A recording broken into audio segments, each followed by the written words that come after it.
So I'll take you through the timeline. Ellen and I met on a Sunday night at the Vanity Fair party. Tuesday was her coming out episode of The Ellen Show. Mm-hmm. Wednesday was the press junket for Volcano. Thursday was the opening of Volcano. I took Ellen. We were told that my contract for Fox would be distinguished and I would be fired, and that the movie that I had just met Harrison Ford on wouldn't hire me. And we went to the premiere, and these are the stories that I know people don't know. We went to the premiere. We were tapped on the shoulder, put into our limo in the third act, and told that we couldn't have pictures taken of us at the press junket. And both she and I were fired that week. Holy fuck. Isn't that like, again, another thing that if happened today? Never. I mean, the sheer, I mean, Fox would go out of business. Well, also my favorite part is, like, I bet a lot of those people still work in the business, and they're probably wearing their woke pins now and acting as if they didn't have a hand in They still work at Fox. back. Right, yeah, and now they're just, I do not. And to understand it now, and I think that's where, timing intersects, and you never know. Again, if that had ever... that wouldn't happen now because it did happen then. Right. And being able to have a voice and an opportunity to tell it again or tell it for the first time, actually. It's not again. I've lived through it. And to have the perspective of what helps shift and change, being somebody who's done something for the first time and even being able to share what that is, to hopefully encourage that when you do take that risk, that there is a more supportive environment around now. We have grown.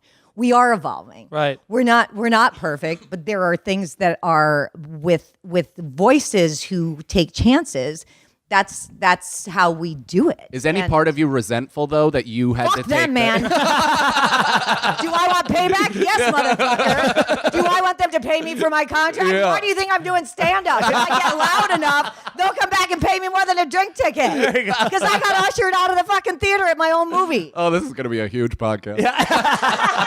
Revenge. I'll share it with you if they bring an offer. Perfect. Yeah, Fox, fuck you, but hire me. We split that drink 3 ways, kids. This is now a revenge cast. That's what we're doing. That's right. The shoot off. Keep taking us through that. So you get pushed into the limo, and end. And here we are. So then they said they were going to take away your Harrison Ford project, which was 6 days, 7 nights. 6 days, 7 nights. So I met Harrison. Well, these stories go. I think I was telling you guys the other night. I met Harrison on that Tuesday that Ellen was coming out. It is not somebody's typical week. I was gonna say that was the craziest week of anyone's ever had. I'm still processing it. It's the truth. Like, oh my God, those 4 days changed my life, and they did, and they changed other people's lives, which is crazy to think you're participating. I also think that it helps to have a level of innocence when you're going in sometimes, because you're guided by your heart rather than your brain. And I don't know what would have happened had I known what the consequences are. And to Ellen's, to respect the reality of who she was at the time, her knowledge was way more than mine. She did say, don't do this. You are absolutely, as I said, she said, I was the it girl. She's like, you are going to ruin your career. Right. Wow. My father was one of the first men to die of AIDS in 1983. In fact, he died the day before AIDS was called the gay disease on the New York Times front cover. Wow. And for 9 years... Liberal rag, New York Times. Like, hello, thanks, bummer. Yeah. Oh, man. And it was rough. So I was told that I would probably not be able to be cleared of knowing if I had the disease for 9 years. Wow. And that's why I say I was sexually abused and survived the AIDS epidemic. So when I met Ellen... Truly, when I say she was beaming light, there was nothing that could have shone brighter than who she was in the center of that room. I'll never forget. She was wearing an electric blue suit. It was stunning. She had blonde, short hair and literally beaming light. It was like the universe had given her all the energy that they possibly... I mean, you were on Molly. But totally. And mushrooms and drunk. But, I got myself there safely, so fuck you. I didn't crash that night, but I did it. I love that she was wearing... I got there. She was wearing an electric blue suit and nobody knew she was a lesbian. Nobody knew. So that Tuesday night, she was doing her show. I met Harrison, which is another ridiculous story because Star Wars was the first movie I was ever allowed to see in the movie theaters. It's crazy. And we were so poor. My brother worked at a pizza joint in Atlantic City, and they took all the extra mozzarella and sauce and put it on a burger and called it a pizza burger. And we were like having that night, like pizza burgers and making our own popcorn to stuff into our jackets to take. So I knew that I would never get the movie, but I couldn't wait to tell Harrison that you were the first person that I ever saw in the movie. I said, oh my God, oh my God, oh my God, oh my God, oh my God. And he goes, never tell that story again. Thank you for retelling it on our podcast.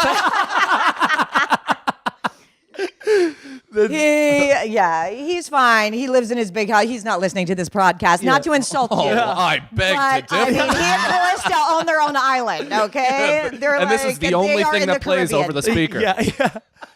On a loop. But so you still got to do the movie though, which is so great. they said that they would not let me do it, and so that was Thursday night. Then I get fired Friday morning. Ellen and she was obsessed with watching television. I know I never did. I didn't understand any of it. And the phone rings on the wall, and it's when there's still like phones on the wall in kitchens. Right. And she and I both like, it was all bad news. No, neither one of us wanted to answer. Sure. And I pick up hello. Is Ann there?